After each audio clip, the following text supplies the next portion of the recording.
In this video, I'll show you how to build a form in Google Forms.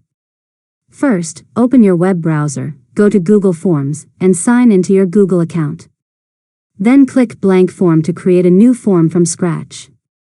Next, enter a title and description for your form.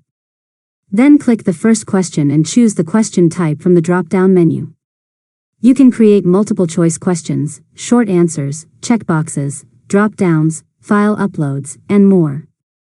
Now, click the plus button on the right side to add more questions.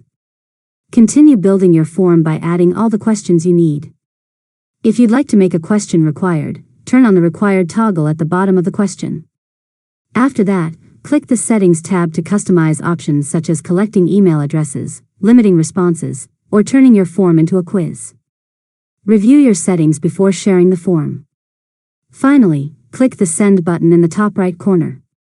You can share your form by email, copy a link, or embed it on a website. Once people start responding, you can view all responses in the Responses tab. And that's it. You've successfully learned how to build a form in Google Forms. If you found this tutorial helpful, make sure to subscribe to Learn Mode Lab for more tutorials.